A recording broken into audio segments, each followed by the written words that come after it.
So this is the Dyson Air Purifier. It comes in the one size, which is super huge.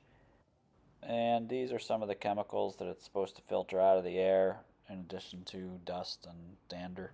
Here's the remote. It's kind of like an Apple TV 1.0 remote. So clicking the I button on the remote will change the display on the machine. So that's 24-hour air quality is showing. There's PM 2.5, PM 10, etc.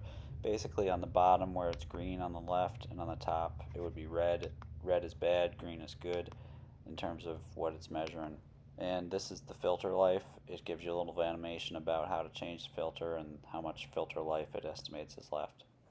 And this next part is going to show basically that it has a magnetic ability to stick to the top of the machine so that you don't lose the remote and it doesn't fall off when the machine is rotating, which is pretty slick.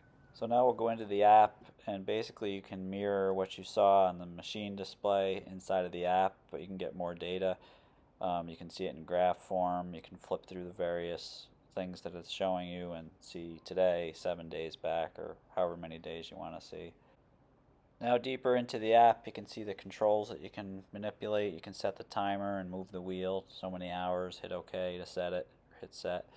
You can also set the oscillation. You can pull the anchor on the bottom to set the starting point and then go various degrees left and right of that. So you don't have to get up and actually move the fan. That's pretty handy. So here you can schedule your machine.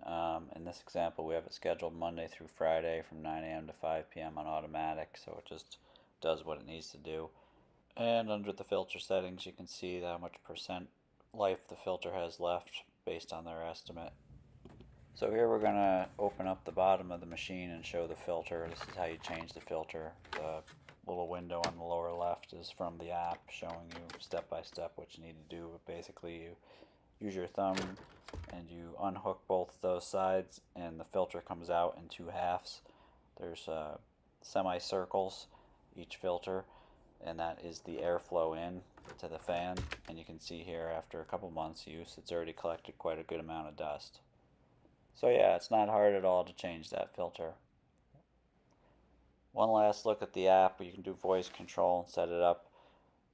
Here you can set the fan on it in this example, and I'm going to set the oscillation on it and then save it.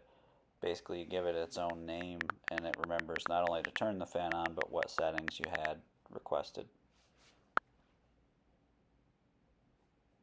So yeah, this is way more than any air purifier I'd ever used. I really like how well it does the air cleaning in terms of the dust that it collects. Primarily using it for an allergen filter. It is expensive and the filters are expensive, but I think in the end it's really well worth it.